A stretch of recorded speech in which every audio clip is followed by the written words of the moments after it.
So I'm doing a Star Wars theory today. I had this weird thought. Was Obi-Wan a plant of Emperor Palpatine? So let's say Emperor Palpatine's master, Darth Plagueis, had done genetic experiments to make Force monsters, who Anakin was. Tatooine was not owned by the Republic. Tatooine was not owned by the rebels. Tatooine was owned by bounty hunters and slavers, right? So Tatooine had a very dark past, had a very dark origin. Um, by the time Luke was there, it was owned by the Empire. So, yeah.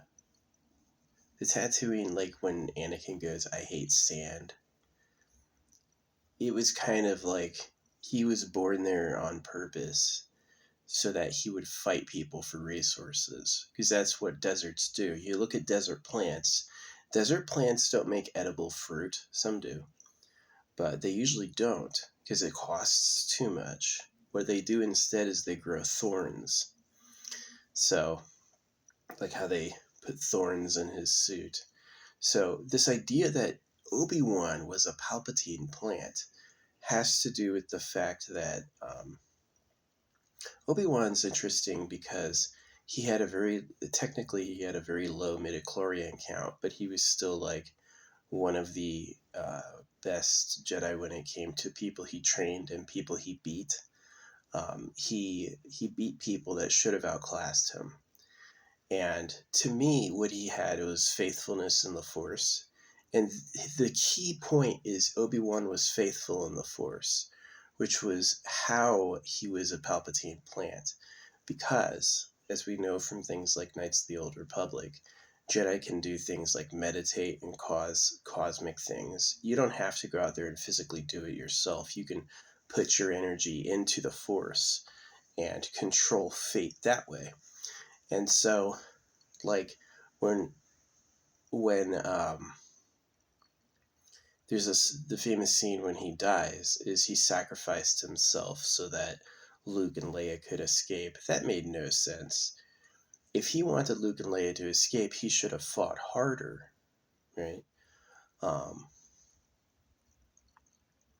Not let himself die. And so what I think he got the signal from the Force to let himself die, and it was really the Emperor doing it, right? So it's like part of the problem of faithfulness in the Force, where you listen for what the Force wants and does it, is that people like Palpatine can influence what feels like normal. And I've run into this myself with, like, let's say, pedo blood magic. Is people doing blood magic gain supreme reality control. So yes, you saw a sign that said you should do this, but who is controlling that fateful happening? It's not necessarily that all signs are from the creator of all things. That's an assumption, right? So, how he would be like a plant would be that by sacrificing himself, he showed that Vader would win and that they had no hope, right? And that I guess ultimately what Palpatine wanted was to turn Luke and make Luke and Vader fight, which is what he wanted to happen. So, strike me down, I should become more powerful than he could possibly imagine. That's what Ben Kenobi said before he died. And maybe he was being tempted by the dark side, as if you die, you'll become more powerful. Like, was that really the light side talking? So yeah, was Ben Kenobi, like, the fact, here's the other fact. Okay, so if Anakin's a dark side experiment like Darth Plagueis, then Anakin would be, then the whole time Obi-Wan was, like, friending him up, was pure deception. Every time that Obi-Wan was like, this guy Anakin is my brother, Obi-Wan was being a fucking tool. He was being a pawn, right? So I believe it. I believe that Obi-Wan Kenobi was mostly influenced by the dark side. There's been a wrong argument that because Anakin became a Force ghost, he was a light sider. He got redeemed. That's not true. There's plenty of Sith Force ghosts.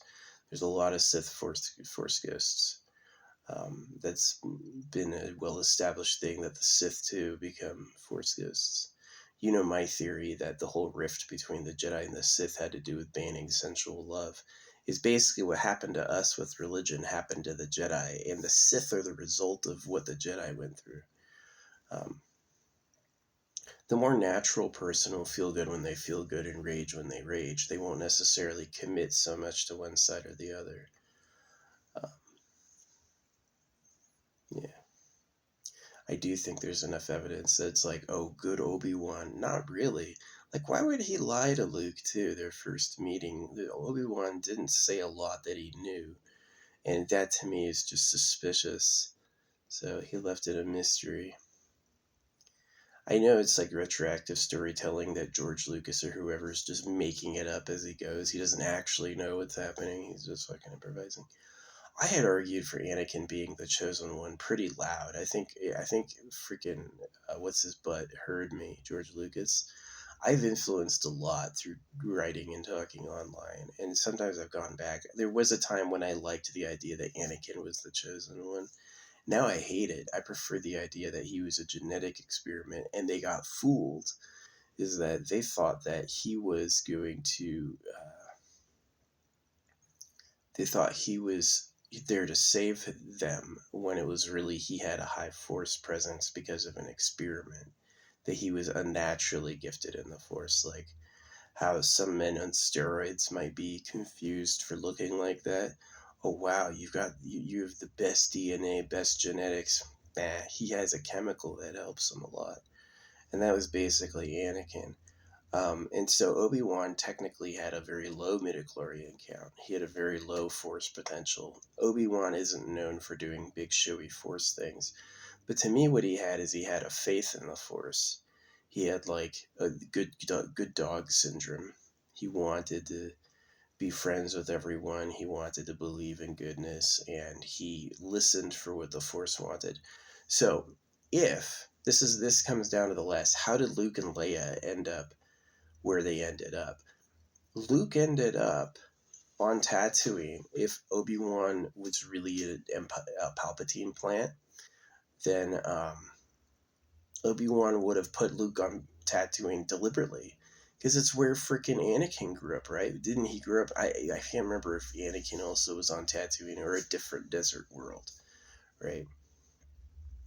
So obviously the Empire likes, or they know what happens when people have to fight for resources. When resources are scarce and it's just a hot desert, you're not gonna have these warm, compassionate life feelings. You're gonna feel pretty like everything's thorny or has poison, you know? So yeah, the idea that Luke grew up on Tatooine being a deliberate Empire strategy. It's kind of interesting when it comes to like Elon Musk that Vader choosing to betray the Emperor and kill him. I guess he didn't die or whatever. Happened when his family was being threatened. So it's really like this animalistic story that all of that doesn't matter compared to breeding. Right? Breeding is the most important thing, which was kind of who Anakin was.